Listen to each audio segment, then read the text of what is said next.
அனைவருக்கும் வணக்கம். இன்றைக்கி நம்ம பார்க்க போகிறது என்னன்னு பார்த்தீங்கன்னா, 27/1/2025 வர பிரதோஷமும் மாத சிவராத்திரியும் சேர்ந்து வரக்கூடிய பலனை தான் பார்க்க போகிறோம். எப்படி கும்பிடணும், என்னென்ன தெய்வங்களை கும்பிடணும், என்னென்ன மந்திரங்களை சொல்லி கும்பிடணும், யார் யாரை கும்பிட்டா நமக்கு எப்படி எல்லாம் ஆசை கிடைக்குங்கிறத பார்க்கலாம் வாங்க. மாத சிவராத்திரி காயத்ரி மந்திரம்.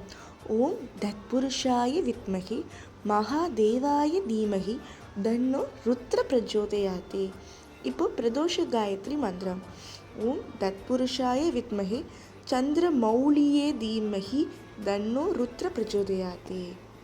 மாத சிவராத்திரி மற்றும் பிரதோஷத்தில் கும்பிட வேண்டிய முக்கிய தேவதைகள். மாத சிவராத்திரினா என்ன?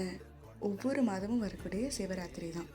ஆனால் இந்த வருஷம் 27/1/2025 அன்னைக்கு மாத சிவராத்திரியும் மற்றும் பிரதோஷம் இரண்டிலும் ஒன்றா சேர்ந்து வருது. இந்த ரெண்டுத்துக்குமே உரிய கடவுள் சிவபெருமான். சிவபெருமான் அருள் பெருகும் புனித நாட்களாக கருதப்படுறது தான் இந்த 2 நாளும். இந்த 2 நாட்கள்லையுமே சிவனை சுற்றியுள்ள முக்கிய தேவதைகளையும் வழிபடுவதன் மூலம் நமக்கு ரொம்ப ஆசை கிடைக்கும்னு சொல்லுவாங்க. முதல்ல சிவபெருமான். சிவபெருமான்னா சிவலிங்கம். பிரதான வழிபாடு தான் சிவபெருமானுக்கு. ஓம் நம சிவாய அப்படிங்கிற ஒரு மந்திரத்தை 1008 முறை ஜெபிக்கலாம். இல்லைன்னா 108 முறை ஜெபிக்கலாம். அதுவும் இல்லைன்னா மகா மிருத்யுஞ்சய மந்திரம் அதை நம்ம போதிக்கலாம். இதனால் சிவபெருமானுடைய அருள் நமக்கு பூர்வமாக கிடைக்குங்கிறது வைதிகம். அடுத்து பார்வதி தேவி. பார்வதி அம்மாளுக்கு நம்ம என்ன மந்திரம் கொடுக்கலாம்? அவங்க சிவனுடைய சக்தி பாதி ரூபத்தையும் அவங்க கொண்டு இருக்காங்க. சிவனின்றி சக்தி இல்லை, சக்தியின்றி சிவனுங்கிறத நம்ம சொல்லியே கேள்விப்படுறோம். அதனால அவங்களுக்கு ஓம் ஹரிம் பார்வதியை நமக அப்படிங்கிற மந்திரத்தை கூறி 108 தடமுறையோ இல்லைன்னா 1008 தடவை முறையோ கும்பிடலாம். எந்த ஒரு மந்திரத்தையுமே 108 தடவையோ இல்லை 1008 தடவையோ தான் கும்பிடணும். பார்வதி தேவிக்கு திரிபுர அஷ்டோத்திர செய்யலாம், அதுவும் நமக்கு நல்லது. அடுத்து விநாயகர். மூத்த கடவுள் சிவபெருமானா முதற்கடவுள் விநாயகர். விநாயகரை கும்பிடாமல் எந்த ஒரு பூஜையுமே நம்ம பண்ணுறதில்ல. எந்த சிவ பூஜையுமா இருக்கட்டும் இல்லை விஷ்ணு பூஜை, எந்த பூஜையாக இருந்தாலும் விநாயகரை கும்பிட்டுட்டு தான் வழிபடணும். அதுக்கு விநாயகருக்கு ஓம் கணபதியே நம அப்படிங்கிற மந்திரத்தை 108 தடவையோ இல்லை 1008 தடவையோ ஜபம் செய்ய வேண்டும். பின்பு முருகன். சிவனுக்கு இஷ்ட தெய்வமாக இஷ்ட கடவுளாக இருக்கவர் முருகப்பெருமான். அவருக்கு இளைய மகனும் கூட. சிவனுக்கே மந்திரம் சொல்லி கொடுத்த ஒரு கடவுள்னா அது முருக கடவுள் தான். ஸோ சிவபெருமானின் புதல்வராக கருதப்படும் முருகனை வழிபடுதலில் ஞானமும் நல்ல வாக்குத்திறனும் கிடைக்கும்னு சொல்கிறாங்க. அதுக்கு ஓம் சரவணபவ, ரொம்ப சுலபமான மந்திரம். ஓம் சரவணபவ அப்படிங்கிற மந்திரத்தை நீங்கள் கூறலாம். அடுத்து நந்தி பகவான். சிவபெருமானுடைய வாகனம். ஊருக்கே உலகத்தைக்கே செல்லும் சிவ வழிபாட்டில் முக்கிய இடம்பெறும் நந்தியை நேராக பார்க்காமல் வழிபட வேண்டும். அதாவது சிவனுக்கும் நந்திக்கும் நடுவில் போய் உட்காந்துட்டு அவங்கள மறைச்சுண்டெல்லாம் நம்ம சுவாமியை கும்பிடக்கூடாது. நேராக பார்க்காமல் வழிபடுறது தான் நந்திக்கு ரொம்ப விசேஷம். அவருக்கு ஓம் நந்திகேஸ்வராய நமக அப்படிங்கிற மந்திரத்தை நம்ம சொல்லலாம். அடுத்து சந்திர பகவான். சிவராத்திரி. ராத்திரினா இரவுக்கு உரிய கடவுள் சந்திரன். உலகத்துக்கே இரவுக்கு வெளிச்சம் கொடுக்குற ஒரு கடவுள்னா சந்திர பகவான். சிவனோட ஜடையில் சந்திரன் இருப்பதால் சந்திரனை வழிபடுவது அவ்வளோ சிறப்பு. அவருக்கு ஒரு மந்திரம் தான். ஓம் சோமாய நம என ஜபம் செய்ய வேண்டும். அஷ்டதிக்பாலர்கள். சிவனை 8 திசையிலையும் இருந்து பாதுகாத்து ரட்சித்து வரவங்க தான் அஷ்டதிக்பாலர்கள். அதனால் அவங்களையும் கும்பிட வேண்டியங்கிறது ரொம்பவே சிறப்பு வாய்ந்தது. அவங்களுக்கு நீங்கள் மந்திரம் சொல்லி தான் கும்பிடணும்னு இல்லை, சாஷ்டாங்கமாக மனசார நினச்சவங்களை வழிபட்டாலே நல்லது. இப்போ பிரதோஷம். பிரதோஷங்கிறது சிவபெருமானுக்கு உரியது தான்.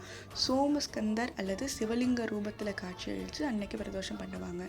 பிரதோஷ காலத்தில் சிவலிங்கத்திற்கு முதன்மையாக அபிஷேகங்கள் பண்ணுறது பால், தயிர், இளநீர் இது போன்றவைகளால் தான். ஸோ பிரதோஷ நாளில் நந்தி பகவானுக்கு தான் ரொம்ப பெருமை வாய்ந்ததாக சொல்லி நந்திக்கு தான் முதல் அபிஷேகமே அங்கே நடக்கும். ஸோ கோவிலில் நந்திக்கு நேராக அமர்ந்து ஓம் நம சிவாய அப்படிங்கிற மந்திரத்தை சொல்லணும். அதே போல் அன்னைக்கும் நமக்கு 2 ஒன்றா வரனால தனித்தனியாக கும்பிடணுங்கிற அவசியம் இல்லை. பார்வதி தேவி, விநாயகர் நவக்கிரகங்கள் மெயினாக நவக்கிரகங்கள் அன்றைக்கி கும்பிட்றது அவ்வளோ நல்லது. இப்போ தோஷ நாளில் நவக்கிரகங்கள் தோஷங்கள் நீங்கள் சிவனை அன்னைக்கு வழிபடுறது அவ்வளோ நல்லது. முக்கியமாக சனி பகவான் அன்னை கும்பிட்டோம்னா அன்றைக்கி சனி பகவானோட பார்வை கொஞ்சம் குறையும். அதனால் சனி பகவானுக்கு மாலை நேரத்தில் தீபம் ஏற்றலாம். சிவராத்திரியும் பிரதோஷமும் ஒன்றா வரனால அன்னைக்கு நவச்சந்திர கால பூஜை பண்ணுறது கொஞ்சம் நல்லது. சந்திர பகவானை 9 முறை கோவிலில் சுற்றி வந்தால் அன்னைக்கு நல்லதுன்னு சொல்கிறாங்க. இது போக வில்வ அர்ச்சனை செய்வாங்க. சிவனினாலே வில்வம் தான்.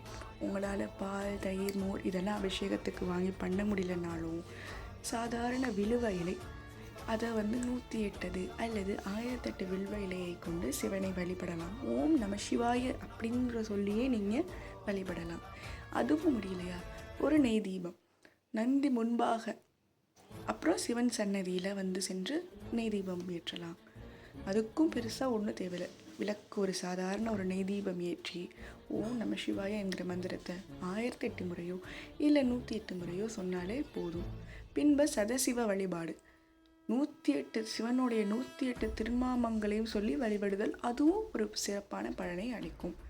விரதம் இருப்பவர்கள் அவர்களுக்கான முக்கிய குறிப்பு. விரதம் இருப்பவர்கள் காலையிலேயே எந்திரிச்சு குளித்து நீராடி வீடெல்லாம் சுத்தம் பண்ணி பூஜை அறையை அலங்கரிச்சுட்டு காலையிலிருந்து சாப்பிடாம இருந்து சிவனையே நினைச்சு சதா சிவனையே சொல்லி சிவ மந்திரங்களை சொல்லலாம். சிவ மந்திரங்கள் சொல்ல முடியாதவங்க சிவ புத்தகங்கள் வாங்கி சிவபுராணம் இல்லை திருப்புகழ், திருவாசகம் அதை எடுத்து படிக்கலாம். அதுவும் இல்லையா, இன்னும் தேவையில்லை, மனசார நினச்சி வெறும் ஓம் நம சிவாய ஓம் நம சிவாயங்கிற மந்திரத்தை சொல்லிட்டு இருந்தாலே போதும். அப்படி விரதம் இருக்கவங்க நைட்டு பூஜை முடிஞ்ச பின்பு, அதாவது இரவு பூஜை முடிஞ்ச பின்பு தான் சிறு உணவை அருந்தலாம். இருக்க முடிஞ்சவங்க மட்டும் சிவனுக்கு விரதம் இருங்க. தான் வற்புறுத்தி யாரையும் சிவபெருமானோ இல்லை எந்த கடவுளும் இருக்க சொல்கிறதில்ல. எல்லாம் நம்ம இஷ்டம்தான். இருக்க முடிஞ்சவங்க இருங்க, இருக்க முடியாதவங்க மந்திரங்களை மட்டும் சொல்லிடுங்க. இல்லையா, முடியாத பட்சத்துக்கு கோயில் போங்க. அதுவும் முடியாதவங்க வீட்டிலே இருந்து சிவனை வழிபடுறது எல்லாமே நல்லது தான். ஸோ உங்களுக்கு சிவபெருமானுடைய பக்தி பலன்கள் எப்படி மந்திரம் எப்படியெல்லாம் கும்பிடணுங்கிறத நம்ம டீட்டெயிலாக பார்த்தோம்.